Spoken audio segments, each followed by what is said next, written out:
All right. Good evening everyone. Pasensya na medyo late tayo sumali dito sa ating diskusyon. As you may know, unfortunately, Lola is no longer with us, and since essentially Sunday, medyo roller coastering situation natin. I think Lola eventually, realized na perhaps the best way for her is to rejoin the Lord and Lolo among others kasi hirap na hirap siya and more than 2 weeks na siya sa ICU and with all of those things and siguro she was also wondering na kasi very very lively and dynamic yung lola po natin as you can see in all of our posts among other things. To be honest, I was really looking forward na kahit papaano ma-interview ko pa rin si Lola. I have a couple of interviews of her based on dun sa kanya experience. She was born in the 1930s, no? So, meron siyang direct experience of Second World War, direct experience of Japanese occupation, later on liberation. So lahat yan, Lola's had first-hand information and witness of that. So I did some interviews of her, but I was really hoping to do better with some professional cameras. I brought two actually legit cameras over the days, but I think eventually Lola realized na, perhaps the best way forward is for her to rejoin the Lord. So thank you so much again sa lahat ng mga prayers nyo and all your love and your best wishes. I'm sure the Lord is listening and the Lord is very much also appreciative of all the love you're sharing to one of his children. I'm extremely grateful also for the time we have spent with Lola. I mean, she lived for 87 years. We're hoping that she'll go all the way. But 87 years is no joke, and I think that was 87 years, very strong years, very dynamic years, very energetic years. As you remember, hanggang nung birthday lang niya the other month, gumagawa pa kami ng mga videos na, you know, um, watashi masta, sta, pinapasayaw natin Lola. I mean, Lola was someone who really believed in living life to the fullest, in terms of giving love, in terms of giving energy, in terms of enjoying herself. So, if there's one thing I mean, there's a lot of things I can be grateful about, but if there's one thing I can be grateful about is I know in my heart and in my memory and my mind that, Lola lived her life to the fullest. And I think that is something that is something that I'm tremendously grateful about. So thank you so much again sa lahat ng mga prayers niyo and all. I know Lola gave it a good fight, and actually there was a time that I thought she's really gonna recover. Last Friday, she was looking well. We were hoping that by Sunday, Monday, we could get her back to the ward. But I think Lola at some point realized that perhaps, um, you know, if she's not gonna live the life exactly the way she wants, then perhaps there's she better rejoin the Lord. No, so we are very grateful for that, and thanks to your love and support. No, I think our family and everyone has been touched by Lola's life.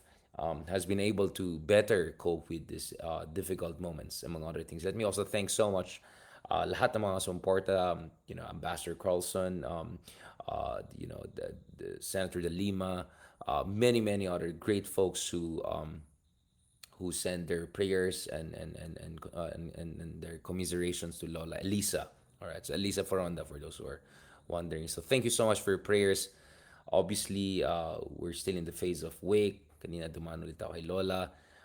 So we're hoping na by weekend, we can put her in her final resting place as the rest of the family, God willing, inshallah, joins us. So thank you so much again for all of your support and love. And I'll tell you what, when there are always these difficult moments, no, of loss and grief and all, it's also a moment of reflection, no, on all of the blessings we have, all of the great moments we have. It's very easy for us to take things for granted, guys. It's very very easy for us to take things for granted, especially when you're very busy with your work, you have the momentum, you're getting attention. And thank you so much sa lahat ng mga kameta natin, supporters natin, Baguio, Manila, all around the world, who are showing their support and also expressing their commiserations. I really appreciate that, and at the same time, I feel very grateful na there's so many people, all around the country and the world, who appreciate the message we bring to the table and appreciate the inspiration and literally the genes, no, yung palaban na genes that runs through my veins, through my body, thanks to Lola. So kung if there are people who are wondering bakit ito si Richard ay patola, ito si Richard ay makulit, ano ba to si Richard na to, ADHD, he's all over the place, he's doing everything, going here and there. I got that energy from my Lola. Absolutely. Yung that kind of makulit restlessness and that kind of defiant energy and dynamism. Lahat yan kay Lola. I'm really really grateful for that. In the same way, I'm also grateful to my lolos and my other grandmas, grandmother Mariam, all of them have rejoined the Lord, who also gave me this contemplative, introspective, and spiritual side. So I'm really, really grateful for all the moments and time I've spent with them. So my advice to folks there who still have their grandparents with them and who are blessed with, energetic, feisty grandparents, or actually grandparents in any form, whether they're feisty or not, please make sure you spend time with them. Please make sure um, you cherish your moment with them. Please make sure you show love to them and support while they're around. Because yun nga, this is a world whereby, this is a journey, right? This is a journey. We don't know how long anyone is gonna stay around. Ang alam lang natin is everyone is eventually gonna pass over. So while you're around, while your loved ones are around, please, please don't waste any time to show your love, especially to the elderly, to your lolas, to your lolos. If your parents are a little bit aged and senior na, also to them. So yun lang mga gawa natin dyan. Yun lang mga gawa natin dyan. In terms of showing love and support. So thank you so much again sa followers natin on YouTube, on TikTok, on Facebook, among other things. And also, as I said, we may have disagreements here and there. We may have asaran here and there. We may have kantsawan here and there. But at the end of the day, lahat tayo tao. No, lahat tayo may puso, lahat tayo may pamilya, lahat tayo may minamahal, lahat tayo nasasaktan, lahat tayo nagmamahal at nasasaktan. I really appreciate yung expression of humanity, an expression of support and respect throughout the past weeks and all of that. Again, as you can see, I was honestly really, a part of me was really thinking kaya pa rin yan, and was looking forward to interview Lola, actually, make her sit here during the beautiful day, talk to her. But God has His own plans, and Lola, I'm sure, really thought this through. Diba? She fought as much as she could. So maybe rejoining the Lord was really what she felt was best for her. So thank you so much again, also to all the nurses and doctors, everyone who paid attention and made sure na Lola can get the best care she can, at the same time she can pull through. Kasi at sometimes sobrang komplikado na, multiple organs were affected. I could imagine how difficult that was for Lola. And someone who's very energetic and used to be around and all of that, mahirap talaga sa kanya. All right. Obviously kahapon I just felt it's not the right time to talk about politics and all of that. It was time to spend with family and all. But obviously, me being me, guys, I spend time also trying to make sure that I keep in touch with developments and um, with what's happening out there. So many interesting things. No, so kahapon we had Manny Pacquiao, Senator Pacquiao, finally filing his certificate of candidacy. Um, Dito sa Senate race, we had Chavit Singson, not too far from us here. Also, uh, joining us, talaga itong mga tao, talaga TikTok talaga, na mga kung ano silang mga walang hiyang tao nagjo-join talaga. Wala talaga kayong sense of timing, no? Pwede naman tayo mag-away. There's time for war, there's time for peace. But sige lang, if you wanna get blocked, that's your problem. Um, Going back to these guys. So, today, ang gulo na naman today kasi thanks na naman sa mga Duterte, magulo na naman ang usapan. So, obviously the other day,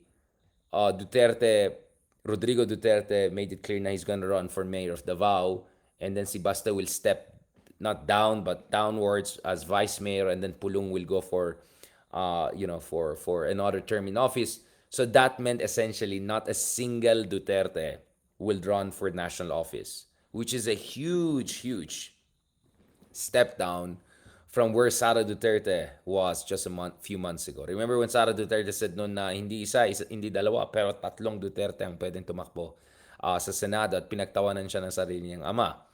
Obviously, I think Duterte the father knew that kung gusto mo magyabang or anything, make sure you can back it up. And I think even Rodrigo the father realized that hindi na sila kasing lakas ng dati. You know, to run for national office, not only do you need charisma, you need popularity. More important, you also need machinery and momentum.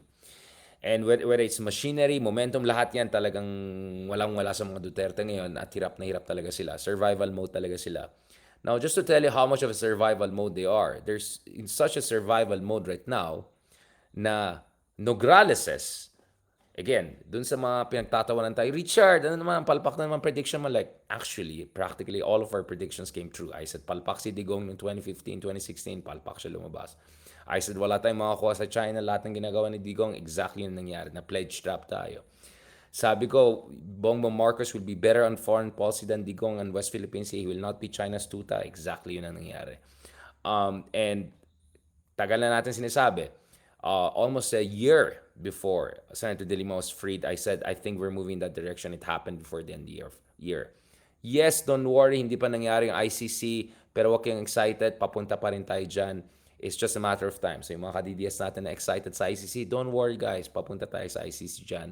And don't worry, we'll talk about more ICC in the coming days as we talk to legal luminaries and experts, including also, hopefully, we'll talk to also Attorney Conti, who is someone who is directly in tune dun sa development sa ICC. So, don't worry about it, guys. Relax lang kayo dyan. Huwag kayong excited masyado. Papunta tayo dyan. In the meantime, yung mga ka-DDS natin, siguro, unahin nyo muna kung nasaan na po yung mga Polvoronic video na ni BBM? Huh? Matagal yung sinasabi yan. No. But going back to this, ang mga Nograleses ay they're astute people. Alright? Ang mga Nograleses ay dekada, after dekada, hirap talaga silang manalo sa Davao at the level they wanted. Although there's one district in Davao na okay naman sila, medyo consistent yung representation nila. Pero overall, ang mga Dutertes and Nograleses have been going at each other since 1990s. And most of the time, the Dutertes came on top. Right? But now, mukhang the Nograleses are going all in. And this was another prediction we made 1 year ago. Kung maalala niyo yung mga RRM natin, maalala niyo yung mga R&R natin, discussion natin, I said, it's not out of the realm of possibility na not one, but multiple Nograleses will challenge top positions in Davao. And that's exactly what has happened. And knowing mga Nograleses, they won't run for office the way they're doing. They're not gonna go multiple positions contestation kung hindi nila alam na malaking chance sila at may laban sila. Now, kanina may magulo dyan. Nagpapagulo na naman si Digong na gusto niya tumakbo. Sabi na tatakbo siya, etc. sa Senate. Pero mukhang pampagulo lang nangyari. Alright? But I think if you're Digong, desperate ka na eh. You're trying to say, baka may laban pa kami nationally, and then ma-realize mo kung hindi ka tumakbo, baka purong talong mangyari. Talo ba to? Talo Bongo? I won't be surprised. So siguro si Digong sabi niya, medyo may chance ako doon sa SWS. Siguro magparamdam ako. But you could see, they're not very confident anymore. At saka yung style nila na mag-file, tapos replacement, ganun. Laos na yan. 2015 pa yan ginagawa nila. Magto-2025 na po. Ganun pa rin yung style nila. So, those are for me signs of weakness, not signs of strength or signs of astuteness or adroitness or anything like that. Hindi, signs yan ng weakness talaga. Now, which brings me to a couple of things before we go back again to this Nograles versus Duterte fight. No? Unahin muna natin itong mga interesting characters over the past 48 hours na who have proven na talaga ang gulo nitong Senado na to. This is ito ang pinakamagulo, pinaka-congested, the only thing na ang daming mga tumatakbong mga characters, alright, whether you want to call them clowns or crooks or whatever, or trapos, is that ang dami sa kanilang matatalo ngayon. Sobrang daming tumatakbo sa Senado, no? And the latest big name to join actually the fray is Willie Revillame, right? Which just tells you, talagang papunta na tayo sa exciting part. Now, Willie Revillame running has its own interesting dynamics. Let me just bring it out. Pakinggan natin. Kasi may kinalaman din ito dun sa mga DDS, 8 Diretso Inodoro, scenario na pinag-usapan natin for quite some time, 'di ba? Pinagtatawanan nila yung mga dilawan dati, ngayon sila malapit na sila uh, ma ma uh, diretso inodoro na sila. Sorry, hindi Bong Revilla, I mean Willie Revilla eh. Si Bong Revilla ang pakinggan lang natin yan. Interesting kasi yung mga explanation ni Willie Revilla may bakit siya tumakbo. Sorry. One second. And then, balikan natin. May interesting din ang dynamic. Oh, guys, don't worry about that. Pag-usapan din natin Team Kadiliman. Ay, sorry. Ano ba? Team Kasamaan muna tayo or Team Kadiliman? Ay, ano muna tayo? Dito muna tayo sa kabila. Hindi, pero pag-usapan din natin si Manny Pacquiao because Manny Pacquiao made it very clear he's running on the platform against corruption. And yet, some are wondering, wait, but you're running under BBM? Wala akong sinasabi pero yun yung tanong nila. Anyways. Una sa lahat, ako po si Wilfredo Bendia Revillame, yan ang tunay kong pangalan. Pero kilala niyo naman ako sa pangalang Willie Revillame, Mindanao. Yan. Balikan natin yan kasi talagang makita ko, desperado na talaga mga dude. Magandang hapon sa inyo lahat, Luzon, Visayas, Mindanao, at saan masulok ng mundo. Una sa lahat, ako po si Wilfredo Bendia Revillame, yan ang tunay kong pangalan. Pero kilala niyo naman ako sa pangalang Willie Revillame. At ako po ay 64 years old. Siguro hindi na ako kailangan mag-explain, hindi na ako kailangan magpakilala sa inyo. For 21 years, meron akong daily show, tanghali, hapon, gabi. So, kumbaga, naging parte na ako ng buhay ng mga Pilipino, lalo na po yung mga nanay, tatay, lolo, lola, yung household. Yun lang ako. At nandito ako ngayon. In fact, meron akong live show ngayon. Nagpaalam muna ako. Live show talaga. Naka-feed kami ngayon sa TV5. Naka-feed ko kami ngayon sa show. At yung mga nanonood ngayon doon, nagpaalam muna ako. Sigurado nagsisigawan ngayon doon yun. At wala ako, walang kantahan, walang sayawan, walang hepe-peray muna, walang putukan, at walang Wheel of Fortune. Pero, may mas malaking hangarin at may mas malaking plano para sa bawat Pilipino. Okay? At 2 minutes, siguro mas maganda makatanong na lang para masagot ko na kagad yung mga tanong. Okay, sige po. Unang tanong, kanina manggaling. Tagalog na lang. Grabe, Willie the Pooh. Fernandez, Grabe naman ko. Pahiram po ng mikropono. Go, Rhea. Hi, sir. Good afternoon. Rhea Fernandez, TV5. Over here, sir. Willie na lang. Ganun, sir. Sir, Willie, you mentioned you have a show sa amin, TV5 Will to Win, no? So the next question is, what happens to your show if you are vying for a Senate seat? Anong mangyayari po dun sa Will to Win? Kasi dapat So, alam ko, sa rules ng COMELEC, until February 10, pwede pa ako mag-live show. So I still have 5 months na makakapag-live ng 5 to 6:30 sa TV5, sa Facebook na meron kaming followers sa 17,300,000 at 8 million sa YouTube. So pwede pa ako magtrabaho, pero pagdating ng February 11, mag-start na, and that will start the campaign. So you know, and then, pag nanalo, pag palarin, at pag pinagalob ng Diyos na ako yung makapaglingkod ng tapat at walang halong pag-iisip ng masama sa aking mga kasama, ako pa'y babalik, like the Senator Tito Soto, na may Itbulaga pa din. Yun lang. Okay. Go ahead. Sir, one additional question po. Ano pong nag-udyok sa inyo para finally tumakbo na po sa pagkasenador? Yun ang magandang tanong. Back to your previous statements, hindi nyo po nakikitang tatakbo kayo sa sabak sa politika. Yun nga Diba nakikita ko, awayan, mga itokado, ang tingin nila sa mga artista masyadong mababa. Kami may magagandang puso para sa ating mga kabayan. Ayun naman tayo, puso. Ng isang senador. Hindi ako abogado, hindi ako nakatapos, pero ang purpose dapat ng bawat senador, bawat nagpa-public servant, bawat namumuno sa anumang local government, Kuya, may Robin Hood na po tayo. meron ka. Ang dapat mong inisip lagi mga kababayan mo. Kailan mong dagdagan pa si Robin Hood. Marami ng mga presidenteng dumaan, marami ng senador na dumaan, pero yung buhay natin mga kababayang mahirap, nababago ba? I think, yun ang pinaka-importante. Poverty, yun ang pinakamalaking problema natin.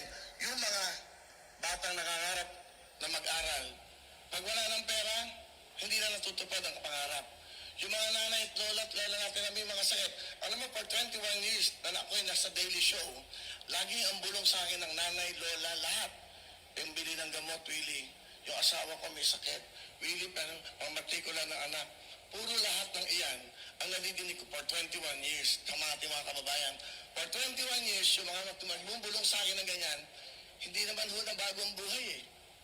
Sa mga marami na nagsilbi sa ating bayan. Wala akong sinasabing iba. Ibig ko lang sabihin, dapat hindi lang batas ng tungkol sa batas na mga kung saan batas. Batas ng mga mahihirap ang kailangan natin. Paano magbibigyan ng magandang buhay ang ating mga kababayang mahihirap? Mga batang nangangarap na walang pambili ng libro, walang sapatos, walang pangmatrikula. Yan, yung mga lola at lola na nanay natin na walang pambiling gamot. Yan, lagi yan ang reklamo nating kababayan. Dapat sa Senado, may batas para sa ating mga kababayan. Saka ako, parang nalulungkot ako pag nakakakita ako ng mga nag-aaway, ego, pagalingan. Yan, si Robin Hood Padilla. Silbi sa bayan. Yung parang katulad. Busilak ang puso mo sa iyong mga kababayan. Yun. Lalo ng mahirap. Kung makikipag-away ako sa Senado, makikipag-away ako para sa mahirap. Yun. Yan talagang solusyon sa lahat. Okay, Ganon kadali lang, guys. Ganon lang ang solusyon sa lahat. Sir, good afternoon, sir. Sir, two questions lang, sir. Sir, you've been on top of the surveys or if not, pasok po sa winning circle. Ano po yung assessment? Anong survey sa chances sinasabi po natin? nito? Especially you're running as an independent. Well, hindi ako magpipwedeng mag-desisyon yan. I cannot assess dahil yung publiko yan ay mga tao. Mararamdaman mo lang. Saka, I also have my decision. Kung talagang hindi ako pumapasok sa top 12 o ano, and I will withdraw. Simple lang naman. Ibig sabihin, baka hindi ako gusto ng tao for this privilege na maging senador. I can just come back in my show. Pwede naman ganun eh. Ang hangaran ka naman dito eh. Yun nga, makatulong talaga. Saka makagawa ng kabutihan. Makagawa ng batas. Makagawa ng batas sa ating mga kababayan. Kung nadidinig nyo lang araw-araw ang bulong sa akin ng bawat mahihirap, dudugo ang puso mo. Wala kang pambili ng pagkain eh. Wala nga, tapos makikita mo sa Senado, sa Congress, puro awayan ng awayan. Yung bang nakikita ba na, alam mo, napansin ko, pumunta ka sa mga probinsya, hindi naman nila pinapansin yung mga yan eh. Ang iniisip na yung kakainin ng kanilang pamilya. Sa umaga, sa tanghali, sa gabi, kung paano mabubuhay ang pamilya. Hindi naman nila mapapansin lahat yan. Sa aking pagkakalam, sa research, 94.7% mahirap sa ating bansa. Ano? Sir, Anong research na naman sinasabi ito? file bills, ano po in particular yung Ayan, natin sige. top of your mind ngayon? Pagaling mga na, bills kuya. For the poor po. Well, unang-una, yung gusto ko yung kay Senator Angara, yung sa senior, no? Kasi yung 20%, parang kulang yan eh. Kasi every year, tumataas ang mga gastusin natin sa lahat ng bagay, lalo sa gamot. 90%. Saan niya kinuha yung data na yan? Papalarin, pagkakalooban ng Diyos na manalo ako, maupo ako sa Senado, ang una kong i-adjust ko yung 30% sa mga seniors PWDs. Mahirap, maging mahirap, napakahirap, parang kung bibili ng gamot. Parang tumatagal ang buhay na mahirap, walang pambiling gamot. I think yan ang isang bill. And then sa mga bata, dalawang bagay lang eh. Ang kinabukasan natin eh, bataan eh. Dapat yung mga eskwela wala ng bayad, libre-libro. Di ba? Yun ang sa local government, sa nakikita ko, sa batas na ginagawa nila, kung talaga magsisilbisyo tayo sa bansa, sa bayan, unahin natin ang mamamayan, hindi ang bayan. Kasi ang nagpapatakbo ng bayan, yung ating mga mamamayan. Okay. Dapat malusog yan. Okay. Dapat maayos ang pag-iisip. Dapat healthy. Dapat magandang pinabukasan. Dapat nakakapag-aral. Dapat marunong sa buhay. Para hindi lagi dumidepende sa gobyerno. one last quick question. 1 minute. Final. Please, last na. Tama na yan. Sherry Ann. Sir, magandang Tama na yan. Po, Sherry Ann Torres, ABS-CBN. Sir, ano yung mga personal na paghahanda po ninyo na ginagawa ngayon? Kasi andun nga yung malaking possibility na isa sa mga araw na to, pala rin kayo na maging senador. At syempre, alam naman po natin na maliban sa busilak na puso, mapupunta talaga kayo at mapupunta sa matindihang debate, lalo na kung ipaglalaban nyo yung mga panukalang batas po ninyo. So, paano po kayo naghahanda sa mga ganito? Pero hindi ako makikipagdebate. Hindi ako makikipag-away. makikiusap ako at hindi ako hahanap sa TV na nakikipag-away sa kanila. Pakiusapan namin to, ano ba dapat natin gawin para matulungan natin ito mga to? Ano bang batas na pwedeng gawin para naman guminawa ang buhay natin mga kababayang mahirap? So I think yun ang pinaka-importante. Hindi mo kailangan ipakita sa TV na magbabangayan kami, pagalingan ng English, pagalingan ng sinasabi. No, I don't think that's the right thing to do. Ay, sus. Maging public servant. Sige lang. Mapag-uusapan. Hindi naman daw tayo Amerikano, kaya Usapan. My colleagues, pwede ba natin gawin to? May mga lugar tayo naghihirap. Napapansin ko sa Bagyo, tuwing may Bagyo, lagi may problema, tanggal ang bubong. Yung pupuntahan nila na dapat doon sila ma-accommodate, hindi rin sila, binabaha din yun. Anong dapat na paraan? Isa yan sa mga nakikita ko. Kasi during the time na maraming may Bagyo, pinupuntahan ko din yan. bigyan ng jacket. Yan. Yan, bigyan ng jacket mga tao. Kaya Oo. gusto ko lang makatulong sa ating mga kababayan. Yun. Time's up? Yes po. Parang ako lang Yeah. pinakamabilis ha.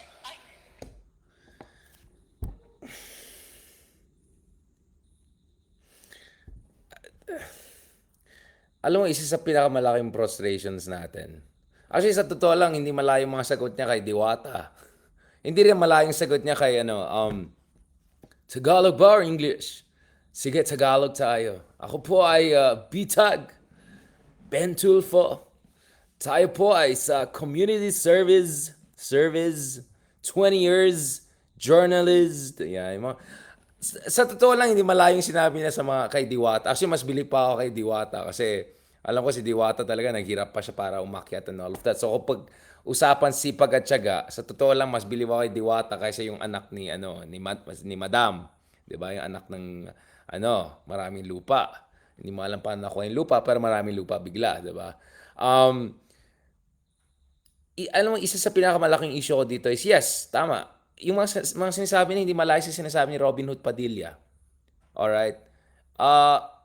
Okay, pakisabi sa akin, anong nakuha natin kay Robin Hood Padilla? Lahat ng time na yan. Number 1 pa si Robin Hood Padilla, di ba? No offense. The guy just went and embarrassed himself with all that urge, and all of that ewan. Right? Anong ginawa ni Lito Lapid? Ni Bong Revilla? So hindi ko alam yung sinasabi nito mga yan. Hindi ko kinu-question yung kanilang mabuting puso. Pero sir, hindi lang naman ikaw may mabuting puso eh. Mas maraming tao dyan na mabuti din puso at saka may alam din sa buhay, may alam din sa public administration, may alam sa batas, may alam sa mga kailangan gawin. So, I think isa sa mga pinakamalaking problema dito is maraming tao hindi nila naintindihan ano yung trabaho ng senador. No? Anong trabaho sa Senado? Tignan niyo yung ginagawa ng mga matitinong senador. Diba? We don't need to go to Chovisto, we don't need to go. Just look at anong ginagawa ni Riza Hontiveros, 'di ba? Yung level of mastery of details, yung familiarity dun sa governance and management issues, yung methodical approach, attention to details, right? Yung understanding, yung pag-intindi dun sa mga nuances ng mga problema sa ating sistema, lahat ng mga bagay na yan, dapat alam mo yung mga yan. Hindi naman kailangan abogado ka eh. Sherwin Gatchalian, hindi abogado. Riza Hontiveros, hindi abogado. Pero at least, meron ka dapat sharp, meticulous approach. Hindi lang naman si Kuya ang may pagmamahal sa tao. So minsan napapaisip ako, saan nila hindi ba nila alam, ang trabaho ng senador ay hindi, kasi Kuya, kung ganyan gusto mong gawin, magbukas ka ng charity. Sa totoo lang, pwede naman kayo magbukas ng charity. No one is stopping you. O lagay mo, bigyan ng jacket charity. Right? Willie Revilla mas bigyan ng jacket charity. Alright? Tumulong ka sa mga tao. Wala naman, no one is stopping you from helping people and giving out money. Kung or siguro, sa aking palagay, gusto mo tumulong, mag-apply ka mag-DSWD secretary. Kasi sa totoo lang, yung mga sinasabi nilang ganyan, trabaho niya ng DSWD. Diba? So, I think hindi naintindihan ng tao ng ano bang trabaho ng isang legislator. Hindi naintindihan ng tao ano bang trabaho ng, ano ibig sabihin ng checks and balance. Ano bang ibig sabihin ng fiscalizer? Right? Kasi kung gusto mo lang tumulong sa tao, di magbukas ka ng charity. No one is stopping you, sir. Kung gusto mo lang tumulong sa tao, di ba? Mag-apply ka, mag-DSWD ka na lang. Trabaho ka sa DSWD para diretso na yung tulong mo sa mga tao. So, I think, ito yung problema natin na hanggang ngayon, hindi lang yung mga voters, I think, pati itong mga kandidato, hindi nila alam anong trabaho yung na-applyan nila. And as I said again, how sure are we that this guy will do any better than Robin Hood Padilla? Or the Robin Hood Padilla types of this world? I'm just saying, Malaking problema sa hindi ko naintindihan. Okay, sir, sige, mayroon kang messianic complex, gusto mo tulungan tao. Eh di bukas ka ng charity. Hindi naman yan ang trabaho ng senador eh. Tapos yung sinasabi niya, hindi naman ako mag-English, ganun, ganun. Like, yung ganito, yung ganun yung smart shaming, anti-intellectual, sir naman, competence po ang hinahanap natin. Kaya sabi ko, kung gusto mo tumulong ng ganyan, mag-DSWD ka na lang o magbukas ka ng charity. Ang trabaho po ng senador is to conduct hearings in aid of legislation, to understand the legislative landscape, to understand executive legislative relations, to understand scrutiny, to understand checks and balance, to understand yung mga basics. So, honestly, mas bilib pa ako kay Diwata kaysa yung mga ibang artista dyan na gusto lang nila tumakbo dahil sikat lang sila. At least sigurado ako kay Diwata, sumikat tong tao na to dahil naghirap siya hanggang nakilala siya. 'Di ba? At kung si Diwata ay tumutulong, hindi yan pera ng programa. At yung may mga ibang tao dyan, meron silang mga show at programa at nagbibigay ng jacket. Hindi alam ng tao, actually hindi nila pera yan. Pera yan ng programa. Alright? So ako, inisip ko 2024 na po. Matagal ko na naririnig itong linya na ito na gusto ko lang tumulong sa tao, bigyan ko sila ng jacket, bigyan ko ng sila. Adi, bumakas ka ng charity. Hindi naman kailangan maging senador ka eh. 'Di ba? Now, in fairness naman kay Boss Willie, I don't think he was like he gave crazy ideas about I mean, wala siyang sinabing batas, no? Any specific. Yeah, mag-NGO ka, tama si Juan. Mag-NGO ka na lang. I mean, sir, honestly, mag-charity ka na lang, mag-NGO ka na lang. Kaya nga may DSWD tayo eh. Do you understand trade policy, industrial policy? Naintindihan mo ba ano ba yung mga batas natin? Kasi para malaman mo ano yung kulang sa ating batas, dapat alam mo ano ang batas natin, ano yung constitutional architecture natin, di ba? Again, hindi mo kailangan maging constitutional lawyer or even a lawyer, but at least meron ka dapat mga basic familiarity.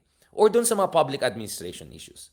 So sa totoo lang, parang sinasabi ni Digong yan eh, bigyan niyo ako ng in 6 months, i-solve ko lahat ng problema. As if naman ganun kadali lang yan. So, I think the fact na may mga tao pa rin hanggang ngayon, nakakala nila hanggang yan lang ang trabaho ng senador. At unfortunately, I think mayroon din tayong mga kababayan na sa tingin nila, ganun lang talaga trabaho ng senador.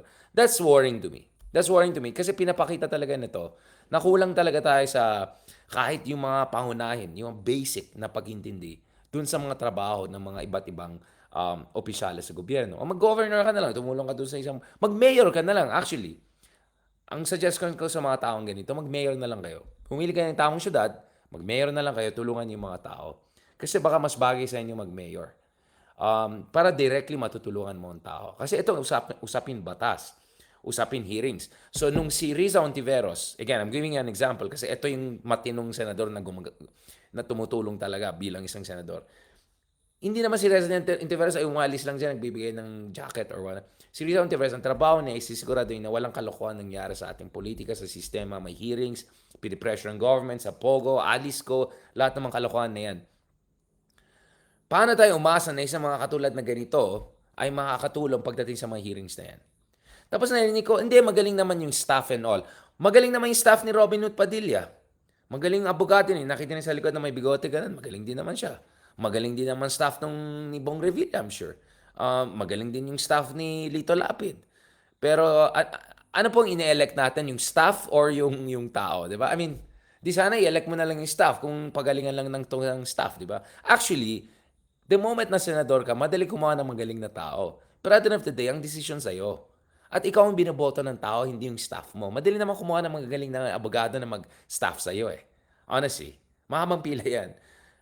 Pero ikaw ang binoboto eh. So, sa akin palagay, yan ang naging problema na ginagawang popularity context at ginagawang mayor's office, DSWD, social welfare yung Senado. Senate is not about social welfare alone. Of course, Senate can help with issues na may kinalaman sa poverty alleviation. Yes, given na yan.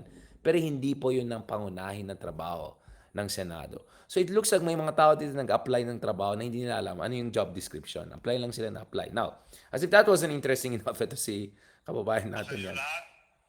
Ako po, former governor. Ayun naman, mas interesting pang solusyon ni Kuya. Ang gagawin ko po, manalo at patalo, yung ginagawa ko na ngayon. Yung model. Parang wait lang. Manalo, matalo, gagawin ko yan. O di wag ka na tumakbo. Di gawin mo na yan. Bakit ka tatakbo kung yung pala gagawin mo regardless, di ba?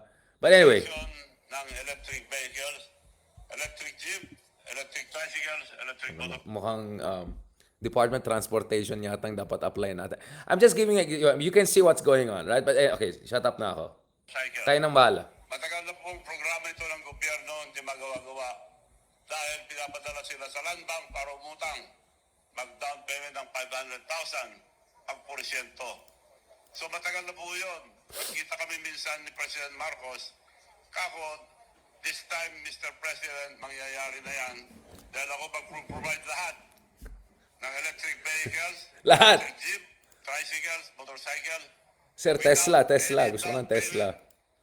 without zero interest, Without zero interest. without guarantee from Without the drivers. guarantees. Yun, ayos Ang yun. magagaranti yung mga mayors, governors, or transport group or cooperative. Okay. Pilipinas po yun, malaki po yun. Ginagawa ko na. Okay. Parating na yung factory ko galing sa Korea, worth 500 billion. At 500 mag-uumpisa na po billion. kami by Wow. December, Yaman. latest, January. Mass production na po kami. Ayos. Quality dahil Korean technology, pero dito gagawin. Ang Ayos. body, manipis po na bakal, pero hindi kinakalawang. Okay. So, na-check na po lahat yan. Yung prototype ng dalawa, nandito na. Ginagamit na ngayon yung mga transport. Sige, hintayin nyo pa. Hindi pa tapos. Hindi lang without zero interest. Sa bahay, Hintayin nyo pa. sabi ko, hanapin nyo muna yung pinakamura para hindi nyo ko mabintangan na nagde-negosyo dahil tulong ko lang lahat to sa ating mga drivers na walang sasakyan para sa mga mahirap. So nagharap po sila sa China, Korea. Oh, may China rin. Pinakamura BYD. po, 3 million. Yun. Kako, para tunay na tulong gagawin ko, ibibigay ko lang sa inyo 1.2. Okay. Okay. Okay. More than one half ang hinati ko. 1.2. Hindi, actually, Ang Pilipinas po yun. At may 40% off yata. yung card na ginagawa na namin, meron kaming card na Ayan, ginagawa yung card, sa- pare. Ayos. na kung anong bayad nila, yun ang card nila. Yun. Etong card na ito, Yun. international, worldwide, dahil Visa card, Narbacan card, lahat ng bayan magkakaroon.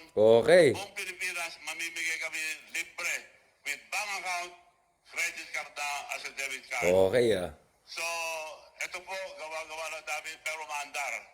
So, yun po gagawin ko, manalo at matalo, para matulungan ang ating kababayan, uunlad na nating bansa, dahil naandar ang ekonomiya natin pag nasa bangko ang pera. Okay. Ang pera, ang mga tao ngayon, karamihan, nasa unan lang, tinatago kung saan saan tinatago. Yun lang. Pag Oo. nawala, away. Pag hawak-hawak, may taya sabong, nawala na. So, makakatulong po ito, kaya gawa ko na, gagawin ko, at mas marami akong magagawa, mas madali ko magawa kung ako ihalal na senador. Yun. Salamat, sir. Okay, okay. Yeah, tanong po. Medyo, you're free to watch it on your own. Ito yung version na in-edit ko pa, nilagay ko parang ano, you're free to version, the full version. Online yan. Rappler usually has the best actually full footage and all of that and angle.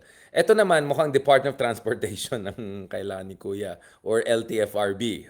So, again, I'm not sure, hindi ko alam ano yung economics ng kanyang Narbacan card na, I mean, sa totoo lang, wala akong problema. Kung manalo si Camille Villar, sana may Camellia Home tayong libre. Okay ako dyan, boto ako dyan. Kay Sir naman, meron tayong credit card.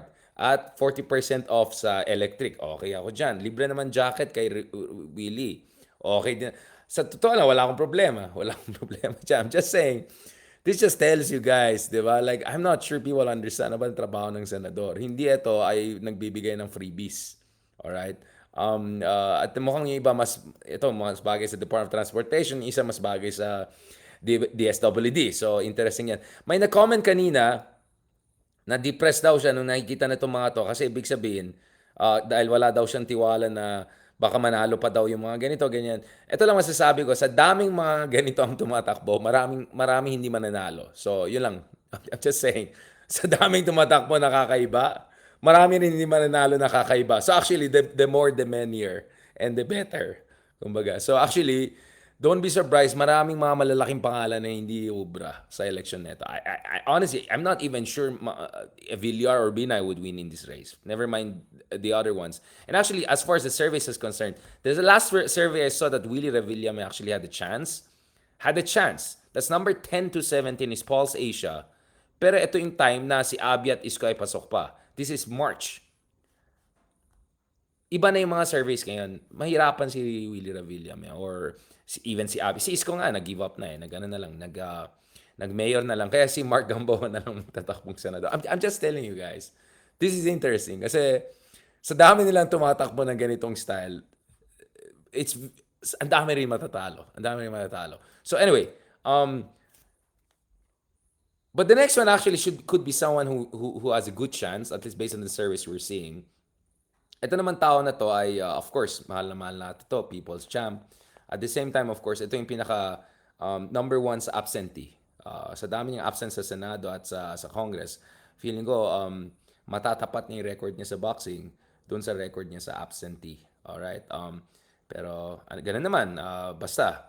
But I find the case of former Senator Manny Pacquiao more interesting because this is a person who very strongly ran on the anti-corruption campaign and was very, very critical, by the way, of Marcoses during election noong 2022. In fact, so much so na biglang naging beshi pa sila ni Lenny, even if this is the same Manny Pacquiao who was part of the PDP Laban Party. This is the same Manny Pacquiao na bumoto, last time I checked, not in favor but actually kind of against former Senator Leila de Lima when all of those crazy whatever charges na Harry Roque kind of charges were being filed against her.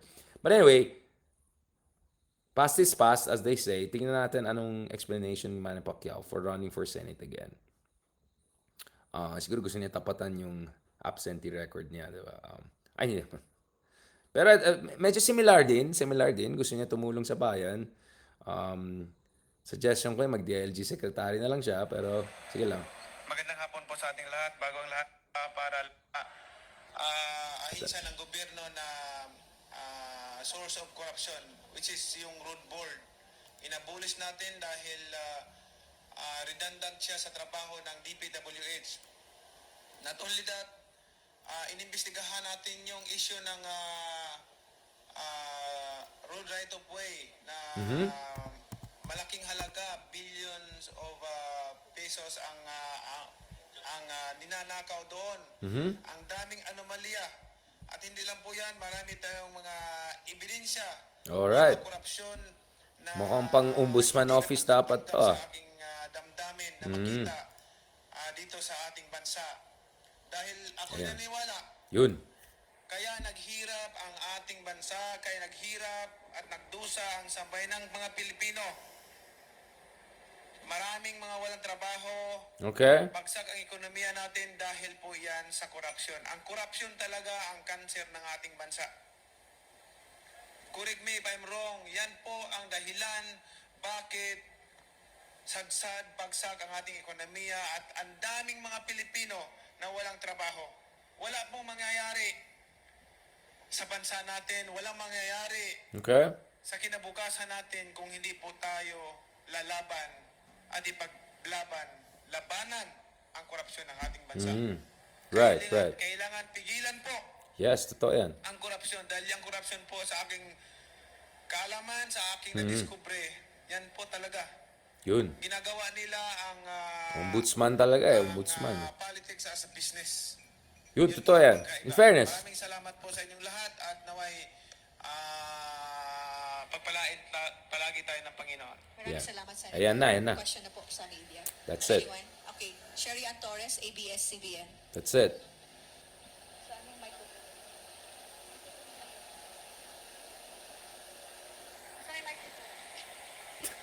Di mahanap ng microphone. Sige lang. Storya. Magandang hapon. Hi, sir. Sir, nung 2022 presidential elections, isa kayo dun sa naging hardest critic ni dating nung nooy candidate na si Ferdinand Wala akong sinasabi. Jr. Yun. Gaano kahirap sa inyo para mag-consider na una, lumipat sa kanyang partido at Yun. ay tumakbo sa ilalim ng BBM. party niya? Sige lang. Hindi naman po Sige lang. nag-criticize ako ng todo sa ating Pangulo. Yun.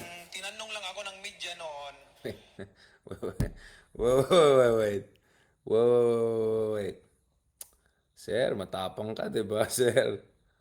Ito ano ulit yung sinabi ni balikan natin yung sinabi ng eleksyon 'Di ba, beshi pa nga sila ni Lenny bigla dahil dun sa mga ano niya.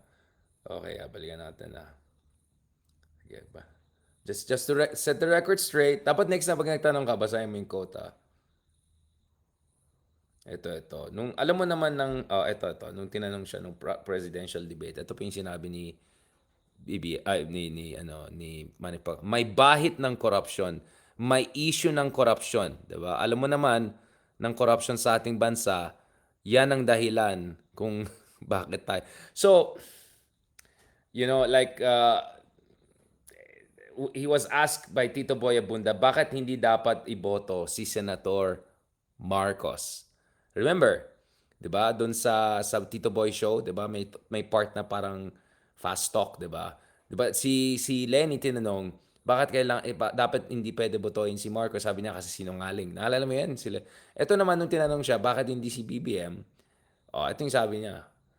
May bahit ng corruption, may issue ng corruption. All right? I think that's as crystal clear as tapos biglang ngayon wala ako parang Ronald Llamas sumagot baka nga si Ronald yata nag-advise dito, wala akong sinasabi ang sinasabi ko lang may bahit, pero hindi katulad ni Butina senador, di ba? Sabi niya I'm just being clear, guys. Post natin dyan. You just read for yourself. You can actually check it online. Nasa YouTube yan. Nung tinanong si Manny Pacquiao ni Tito Boy. Hindi ko lang malabas yan kasi mag-copyright tayo at saka baka magalit si Tito Boy sa akin. Ito. Pero tingnan natin yung sagot niya. Interesting.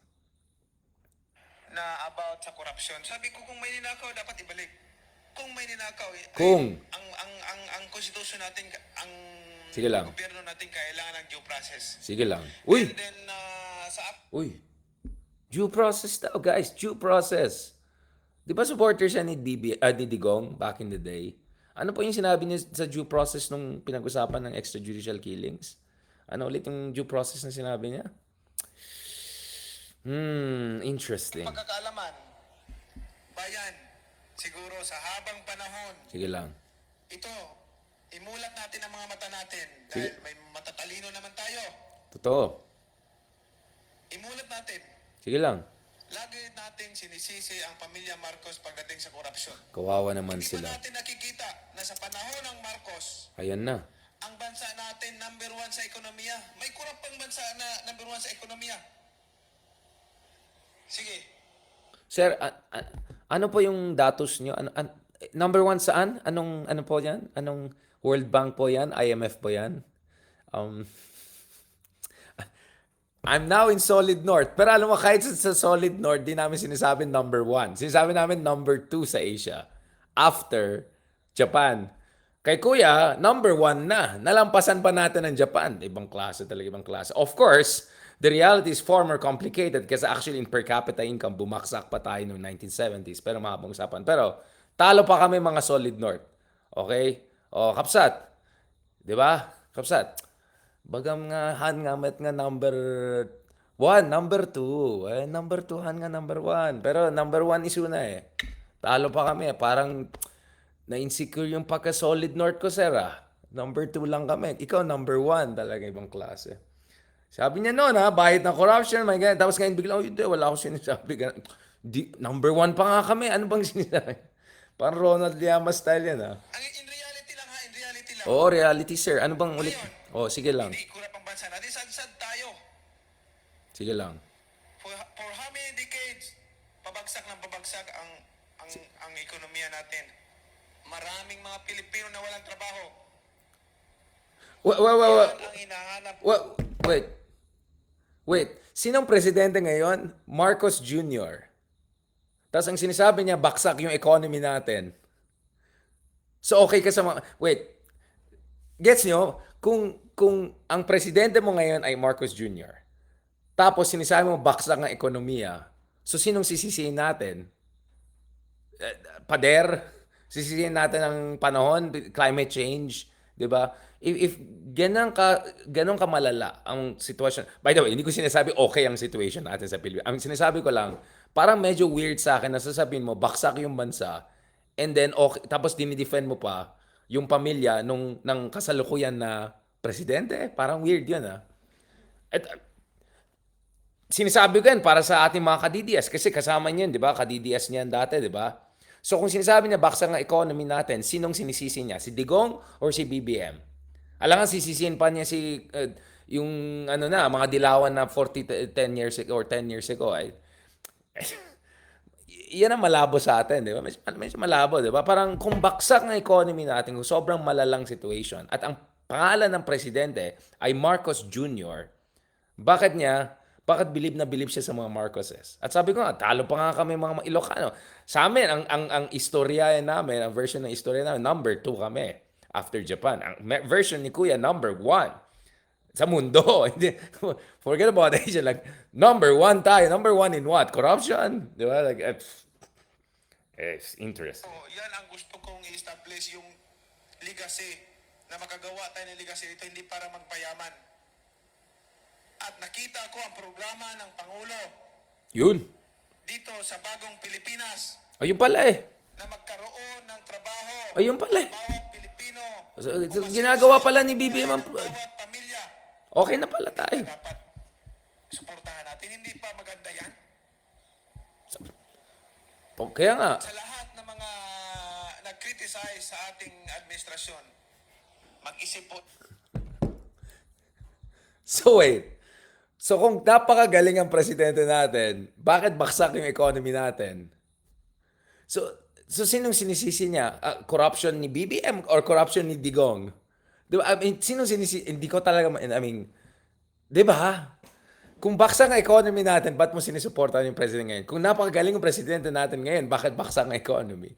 Kung argument mo is kasalanan ng dating presidente, si Digong yan, di pangalanan mo, bakit ka aliado ni Digong dati? Bakit ka PDP laban dati? Bigla ka nang hindi. Guys, honestly, personally, gusto ko si Manny Pacquiao. I think he's a great boxer. I'm proud of him as a Filipino, as a boxer. I think he's one of the greatest. You don't believe me? Watch Joe Rogan. Alright? For Joe Rogan, he's better than Mayweather. I am proud of him. I think he's a good person. I think he has a good heart. Just to be clear, wala akong issue sa kanya as a person. I think he's good. At saka, in fairness sa kanya, marangal siya in terms of naging bilyonaryo siya sa marangal na parahan. Pero ang tanong dito is hindi yung kabutihan ng kanyang puso. Ang issue dito is hindi yung punch power niya. 'Di ba? Tanungin mo na lang si Speed.